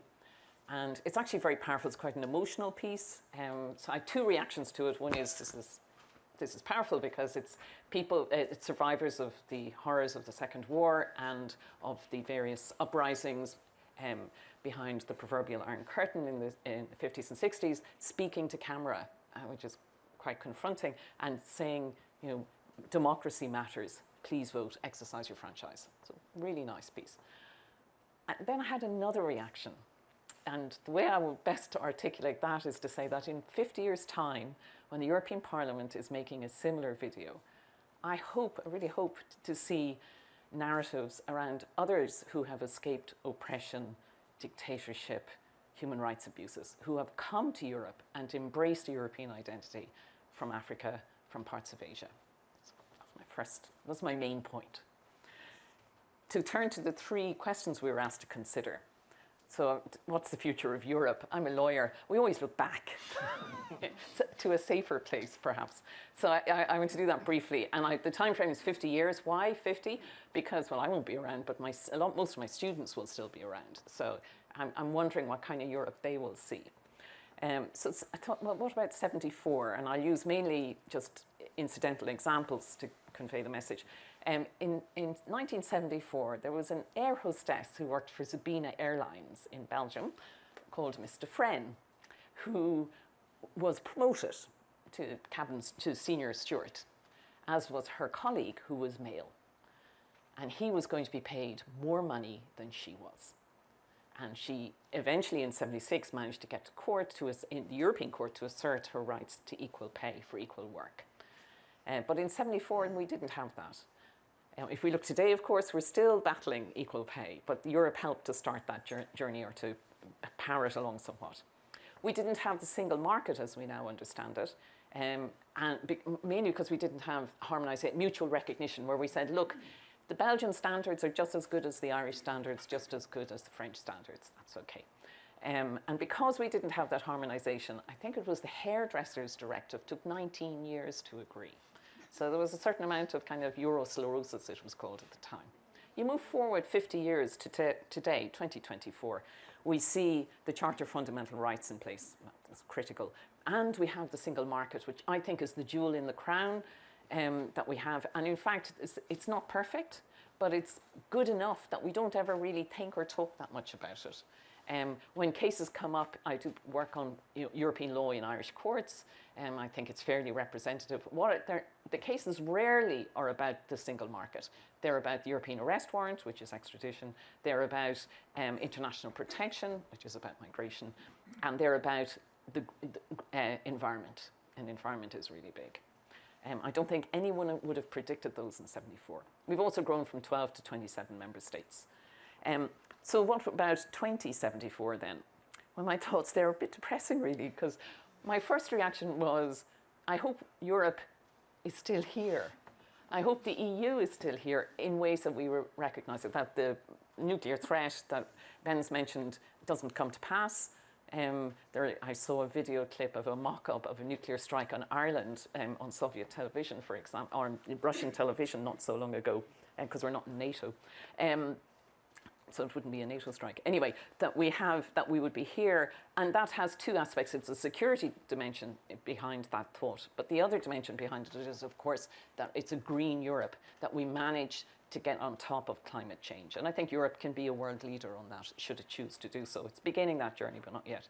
I also wondered, how big will the EU be? Will EU and Europe be the same thing? I don't think so. I think it'll be bigger. I would like a sort of certain stability around borders, but I don't think that in terms of size, but that's not going to happen, because I looked at the US, it took 183 years to get to 50 states. So, you know, there's lots of scope for Europe to continue to acquire extra members or readmit members, just to give it a positive plus. And the other thought, which is fairly random, is there any sense that we could create some sort of presumption that data is a public good? I'll just leave that thought with you. Strengths, I think cooperation and consensus, if Una Europa is something to go by, I think that's what Europe is good at, multilingualism. I think it's very patient as a result, but the other side of it, as we saw during the fiscal crisis, is, God, we're slow sometimes, too slow.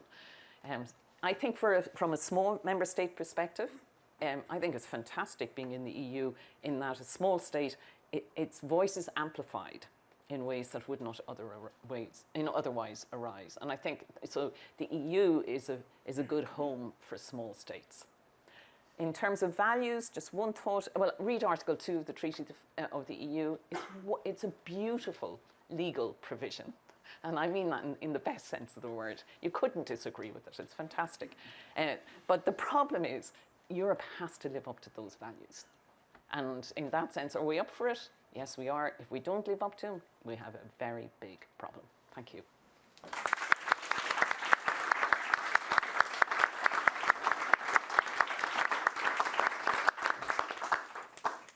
Thank you, Imelda. Thank you to the entire panel. I mean, we've got a lot of topics. It's a buffet of issues, right? That I'm sure has provoked a lot of thoughts and ideas from the audience. So we do have some time to take some questions. Maybe I'll stand up. I see David has the first question. And it would probably help if you could say your name and where you're from. Hello, I'm David Ingalls from the University of Helsinki. There's an elephant in the room, and the elephant's name is Keir. So by the end of the year, it's very likely there'll be a new government in London. As far as the future of Europe is concerned, and as far, indeed, as the future of the Una Europa network is concerned, what do the panelists think about the prospect of a Labour government? Will Starmer be hero or zero? So just in case some of our panelists don't know who Keir is, right?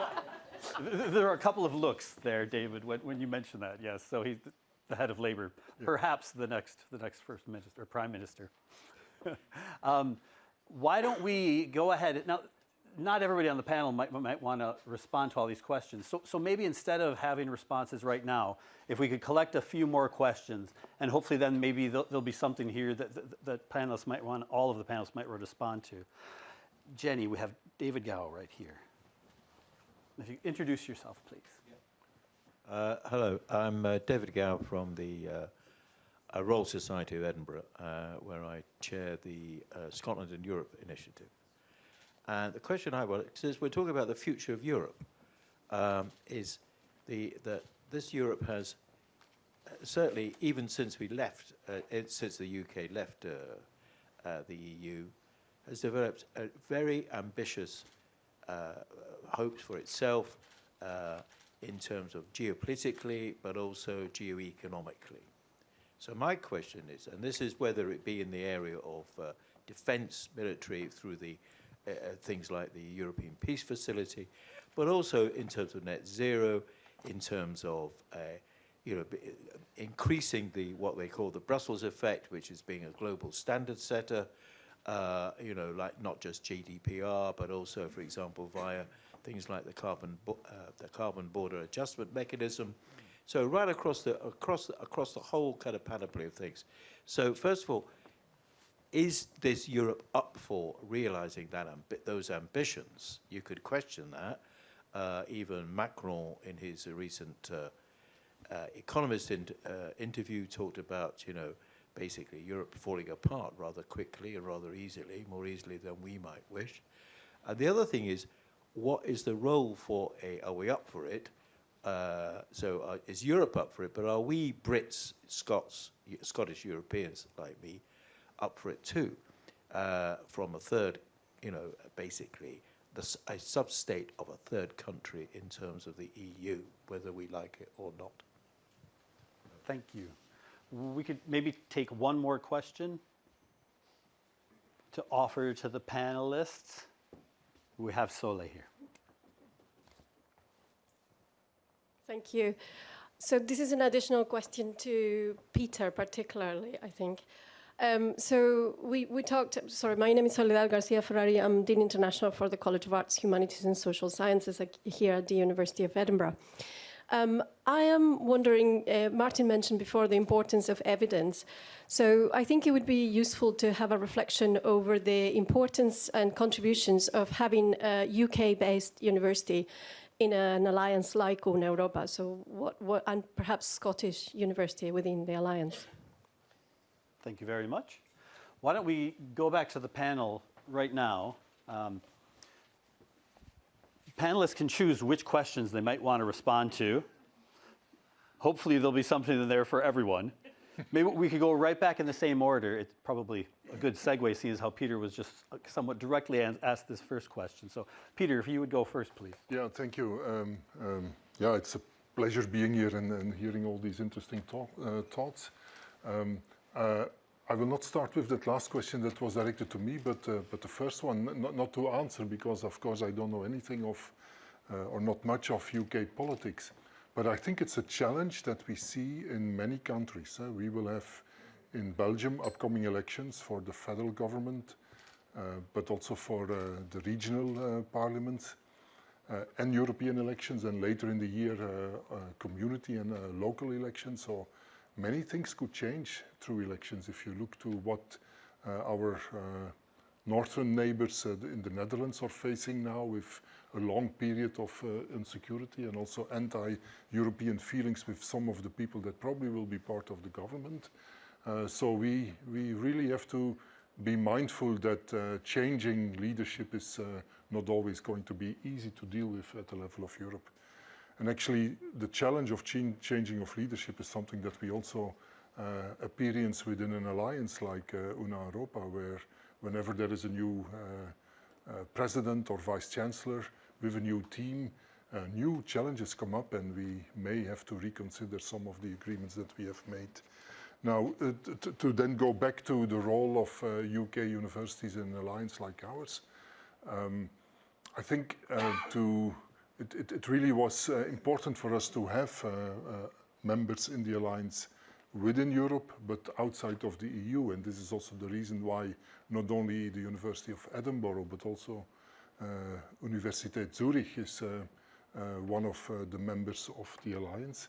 And this is because we cannot, as a European group or network of universities, just stick to a framework that we are building very strongly and I think very powerful within the European Union.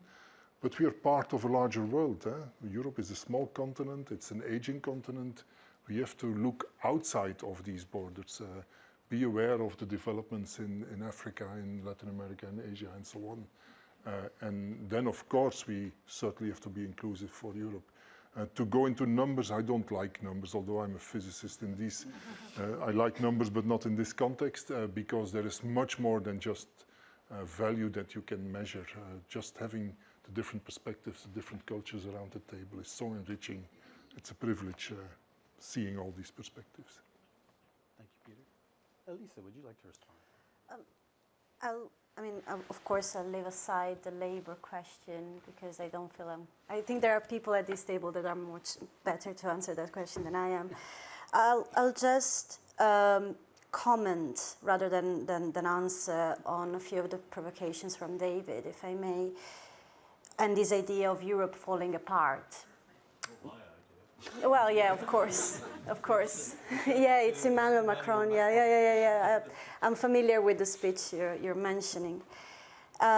but I do find it thought-provoking in a way, because as part of my research and as part of my PhD, I've had to deal with the origin of the idea of Europe in the 20th century and the way in which it was developed, not necessarily from a political perspective, but from a history of the ideas perspective. So how it came to fruition as a concept and how it was then translated to political aims. And I think that's something that was very impressive to me, was that Europe was very much born out of crisis. It was born in a moment in which, after a strong cultural uncertainty, people were trying to make sense, people and nations, and the relationship between nations were trying to make sense of themselves again. And I think this is what we are called to do right now, because those definitions, those concepts, those ideals that we developed early in the 20th century are maybe not up to date with the present. And maybe this is what we have to do now. This is what we have to ask ourselves today. What is Europe today? What it means to be European today? And what is the role of Europe in the world now, and not following necessarily that heritage that we have built upon over the last century. So I think it's a very interesting starting point. Unfortunately, I don't think I have an answer to any of these provocations, but I'm sure that there are people in this room that are up to the challenge, so to speak. Thank you very much. Thank you. Thanks very much. And David, I love that hero or zero question. That's a great question. I mean, I think for actually all of the questions, there's something around the context in which we sit. And, you know, others in the panel have spoken about that, and Martin did as well, around UK elections, European elections, US elections. And it is very difficult to predict within that context what is going to happen, and whether it's zero or hero. Because I think everyone has to look at the minute to this kind of electoral context for each of them, whether it's Macron, you know, whether it's Keir Starmer. And I think, and I'm speaking in a personal capacity and as a member of civil society, but I think there is something about, you know, what would be the size of a majority. But I think we all have a role to play in some of this, because I think some of the impetus for what's happened in a positive sense in the last year around things like Horizon and youth mobility has really been civil society, you know, pushing the agenda and leading the way.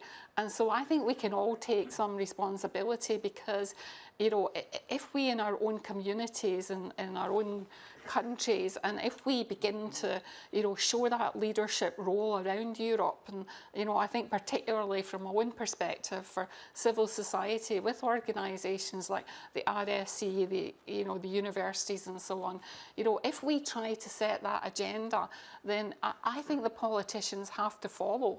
I think it's been disappointing up until now, but I do think a lot of the impetus has come from civil society itself. And on the youth mobility, I mean, the EASC at the minute, the European Economic and Social Committee, has an opinion by Cillian Lohan from Ireland, actually, on youth mobility. And then, as Martin says, the Commission has put forward the proposal, a very generous proposal, actually, around youth mobility. You know, both major parties in the UK have rejected that at this point in time. I personally find that disappointing, but I will not stop campaigning on these issues, because I think that's what civil society and young people and academia want to see. So I think we all have a role to play in some of this. But the context, if you are in politics and you're a politician, the context is difficult. It's not easy. Even although your heart may lie in one place, you have to negotiate some of that. And I mean, obviously Macron's looking a little bit over his shoulder, and you know, who knows what's going to happen in the June elections and what role the far right will play in Europe. So there's a lot of uncertainties, I think, Chad, at the minute, that make it difficult for politicians to take a bit of the lead, that maybe in a year, 2 years, 4 years, 5 years, maybe we'll see things a little bit differently. But we have a role to play in getting politicians to the right point. Thank you, Irene. Ben, would you like to respond? All right, yeah, thank you so much. Okay, so I'll try and tackle the elephant in the room. Keir Hardie, no, Keir Starmer. Let's talk about Labour. I'm not sure that a Labour government is going to change loads aside from the mood music. I think, so one reason is that I think the problem that Labour has had, and it's also the problem that like-minded people in the room who are kind of Remainers in a post-Brexit environment have, is that any kind of model that wants to seek high levels of interdependence with Europe in the context of withdrawal crosses more of the EU's red lines than Boris Johnson's idea that we'll just have a really autonomous relationship and we'll have a free trade agreement, and that fits with half of what the EU was offering anyway, right? And I think that's been something that's very difficult for people in Labour who see themselves as rightly as the more cooperative actors, who've gone to Brussels and the Commissioner said, you're essentially saying what Theresa May is saying, right? And then Boris Johnson comes in and is easier to negotiate with. So I don't think that boundary condition is going to go away. I think the next problem is that the EU isn't keen to go back and unpick all of the agreements that they got. From the EU's perspective, it's a relatively good agreement. They don't want to see it being repoliticized. We have a very different idea of what it means to take a look at the TCA in terms of its implementation than in Brussels, right? And so I think there's not going to be that moment for that to happen. And I think, thirdly, you know, Labour is terrified about the repoliticisation of Brexit and assumptions that and it's tried so hard as a party not to be associated with taking Britain back into the European Union because of the kind of perceived opprobrium from the Red Wall. But I think because of Starmer's lessons, and maybe in this sense Starmer is, you know, fighting the wrong war, like lessons learnt from support for the second referendum and what that did in the 2019 general election. Well, I think, two things I think very briefly. So I think you'll see renewed cooperation on areas where the EU wants to see it, that aren't contained within the TCA, that are essentially areas of intergovernmental cooperation. I think you will see a security agreement because everyone is pushing for it, the EU wants it, Labour wants it, and it's a really, really good way of saying, we haven't lost our sovereignty, but we've kind of leaned in slightly more towards Europe and there's a war going on, so why shouldn't we? So I think you'll see relatively rapidly a security agreement, and we'll see later on if Labour will be able to find any other areas of intergovernmental cooperation. I mean, just finally, the question about what Labour thinks is interesting. What interests me so much more is what happens to the Tory party if they end up in opposition, right? Do they seek to repoliticise? They might do. Cooler heads might prevail. There might be a long-term game. I'd like to think so. I'm not optimistic. Does the Tory party tear itself apart if they end up in opposition? Again, do they start to repoliticise ECHR, all this kind of stuff? So I think that's where we should be looking. Thanks. Thank you, Ben. And Imelda, please. Thanks. Only comment on the Keir factor is, heroes are dangerous, that cape. So my only thought on that is, please bear in mind Northern Ireland if you want to be a hero. Because really don't want repoliticisation for the UK, but especially don't want it for Northern Ireland, given our shared border. So that's all I'll say on that. And then in relation to the EU is the sum of its parts. So I think if we focus, sometimes it's rather than worrying about, is the EU stable or is the EU going to fall apart? That's, to my mind, is the wrong question. The question is, look to democracy. If our democracy, do not be complacent about democracy. If democracy begins to be wobbly or threatened, act on that. And then the EU will flow from that, if you like. But we've got to get the democracy right. Thank you, Imelda. I'm going to have to call a close to this panel. There will be a reception soon, and we can carry on the discussions. But I also want to be able to hand it over to Professor Pedriali for a final set of comments. And so please join me in thanking this panel, and thanks for your questions.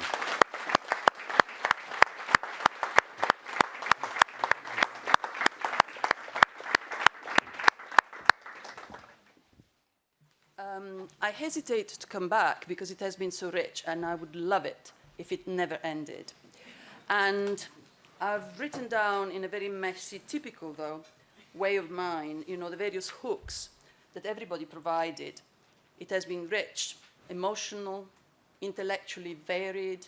It has taken us places. We don't know where to go next, but we've certainly addressed the questions and the statement.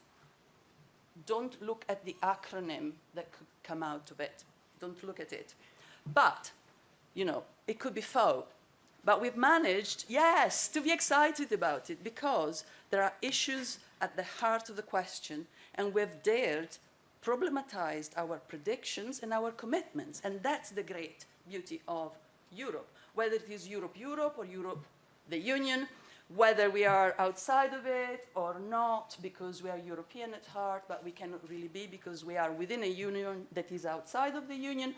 I think, and I'm going back to some of the points that have been made about this being a really special platform, a geopolitical platform, but a platform, a cultural platform, a societal platform. Scotland, Edinburgh are ideal, the ideal place where to start thinking about the future of ourselves in a variety of ways. Now, you've picked that I wasn't born here.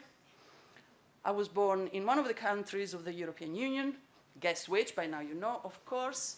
And at some point I left very many years ago. Scotland adopted me and I adopted it, but this is not the point. I thought I was within my mates. You know, it was my wider country. It was an extended Italy. I could go anywhere without anyone asking me anything. With Brexit, the B word, things have changed. And this is where Edinburgh, for me, comes back as the platform, the place, where to address this duality, the ambiguity. I'm a narratologist, by the way. That's why I am listening to all the narratives that ultimately have been activated around the questions and around the disciplines and the answers that everybody has given. I'm so happy. You really made my day. I'm one of the organizers of the event. I should only give you my vote of thanks, and instead I'm elaborating where I shouldn't because the time is up. I know, but let me be emotionally but also charged about the openings and the things that we can do together as Una Europa, but also as individual citizens, Scottish citizens, UK citizens, you know, in the next few months and in the times ahead. Okay, I'll start with the list, and I want to thank everyone because this project and this event has taken a lot of work, as ever. So I want to start from basically Peter Mathieson, of course, and the vice principals, Christina Boswell and James Smith, for the support that they give, endless, untiring support that they gave to Una Europa initiatives and to this particular event. Then I want to move on to our keynote, and also thanks for, you know, coming and stepping in at the shortest of notices. Maybe it's not the shortest that you have had, but you certainly stepped in and, you know, took to it. And you have addressed our curiosities and our needs. So you have provided us with a grid and a platform from which to launch further. So thank you on behalf of us all.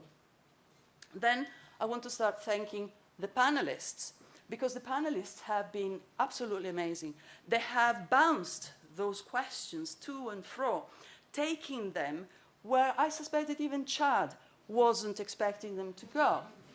I think we can be happy with also the kind of mix of, you know, intentions, intense hopes and despair that we have expressed. At some point I was cheering, yes, there is a train that is taking us somewhere. And then I went back to Peter's comment about actually Britain not being mentioned that much on the continent, and I'm witness to that. It's happening, and that's a sad note. And you were absolutely right to sound it, because it's a sad lack of presence when it comes to the day-to-day conversations between people. Britain is out of the equation, so that's something to be addressed. Then I'm full of praise for, of course, Elisa. I mean, Elisa is doing, you know, an amazing job, but also the bravery of her accepting to be part of a very senior panel in a very serious event. So she will deserve a special round of applause right now.